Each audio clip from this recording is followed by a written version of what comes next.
नमस्कार दोस्तों, ये कहानी है मॉर्निंग रोमांस की। सुबह 10 बजे काजल की आंख खुलती है तो वह देखती है कि वह रमेश के ऊपर सोई हुई है। फिर रमेश का चेहरा देख रात याद कर शर्माने लगती है। काजल अपने हाथ धीरे धीरे रमेश के चेहरे पर घुमाने लगती है, फिर उसके होठ पर आकर रुक जाती है। थोड़ा रुककर उसके होठ पर बेबी किस कर लेती है। उसका मन नहीं भरता तो वह बार बार किस करने लगती है। ऐसा 5 बार जब करती है तो रमेश उसका सिर पीछे से पकड़ उसे बोल्डली चूमने लगता है। रमेश, नोट फायर बेबी, आप हमारे नींद में होने का फ़ायदा उठा रही हो। काजल मुस्कुराकर, आप जग रहे हैं। रमेश, जब इतनी खूबसूरत और सेक्सी बीवी हो तो नींद किसे आएगी। काजल शर्माकर उसके सीने में घुस जाती है। रमेश उसे छेड़ते हुए अब बड़ी शर्म आ रही है।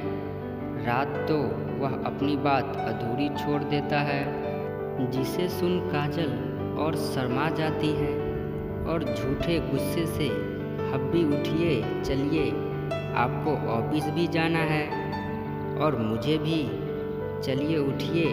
रमेश ये सुन, मूड बना क्या बेबी, मूड खराब कर दिया क्या। मैं कहता हूँ अपन दोनों लगभग 1 साल के लिए हनीमून ब्रेक ले लेते हैं, क्या कहती हो। काजल ये सुन मुंह खोले, 1 साल, आपको पता भी है आप क्या बोल रहे हैं। आप और अगर हम ब्रेक ले लेंगे तो काम कौन करेगा। रमेश उसकी पीठ को सहलाते हुए, मैं करूँगा ना। काजल ना समझते हुए, रहने दीजिए आप रमेश, क्यों रात को अच्छा से नहीं किया था क्या सेटिस्फाई नहीं कर पाया मैं। कोई नहीं, अब कर देता हूँ, और उसे पलट देता है। काजल हड़बड़ा कर, नहीं, हो गई मैं सेटिस्फाई, जिसे देख रमेश थोड़ा मुस्कुरा देता है। काजल संभल कर, नहीं, मतलब हमें नहीं पता था आप इन काम की बात कर रहे हैं। रमेश, ना जान, अब तो मेरा मूड बन गया है, और उसे चूमने लगता है। काजल खुद को संभाल कर क्यूट सी आवाज़ में, हब्बी नहीं ना प्लीज़, मैं बहुत थक रही हूँ। उसे इतने मासूमियत से बोलते देख रमेश उसे जाने देता है। काजल रमेश के छोड़ते ही अपनी चादर संभाल बाथरूम में घुस जाती है। रमेश ये देख हंस देता है और उठकर अपने स्टडी वाली बाथरूम में फ्रेश होने चला जाता है। रमेश जब आता है तो देखता है काजल ने बिजनेस सूट पहना है और वह क़यामत लग रही थी। वैसे तो रमेश भी कम नहीं था, ब्लैक सूट में वह ग्रीक गोड जैसा लग रहा था।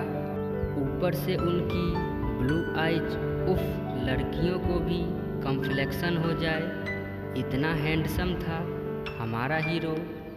रमेश रायचंद वर्ल्ड का सबसे बड़ा बिजनेसमैन और एक माफिया था, और कोई अगर उसको टक्कर दे सकता था तो वह थी उसकी लड्डी बॉस काजल राठौर, जो खुद भी एक माफिया थी। पर किसी को पता नहीं था कि ये बात सिवाय रमेश के। काजल को आज तक किसी ने नहीं देखा था, बस उसका नाम पता था। उसकी कंपनी वर्ल्ड में दूसरे नंबर पर आती थी। रमेश काजल को खड़ा हो देख ही रहा था। काजल मिरर से, क्या हुआ बेबी, मैं अच्छी नहीं लग रही। रमेश उसे बैक हक किए, नहीं जान, मैं ये सोच रहा हूँ कि कोई इतना हसीन कैसे हो सकता है। काजल, अच्छा चलिए। अब रमेश काजल का हाथ पकड़ नीचे आता है और ब्रेकफास्ट टेबल की तरफ ले जाता है। फिर काजल को अपनी गोद में बिठा लेता है। सारे सर्वेंट सर झुका लेते हैं। काजल थोड़ा हेसिटेट भी थी रमेश की इस हरकत से। काजल अपने आप को संभाल कर और सर्वेंट से प्यार से कहती है, आप सब लोग जाइए और ब्रेकफास्ट कर लीजिए, यहाँ मैं सर्वे कर लूँगी। सारे लोग वहाँ से चले जाते हैं। काजल देखती है तो रमेश बस उसे ही अपनी प्यार भरी नज़रों से देख रहा होता है। काजल ये देख मुस्कुरा देती है, फिर रमेश के होठ पर बीबी किस कर खाना सर्वे करने लगती है। रमेश को अपने हाथ से खिलाती है और रमेश उसे अपने हाथ से खिलाता है। दोनों खाना खा ऑफिस के लिए निकल जाते हैं। पहले रमेश काजल को उसके ऑफिस छोड़ता है। जैसे ही काजल उतरने लगती है, रमेश उसे खींचकर उसके होठों को चूमने लगता है। फिर 10 मिनट बाद उसे छोड़कर उसके बाल सही करने लगता है और बोलता है बाय।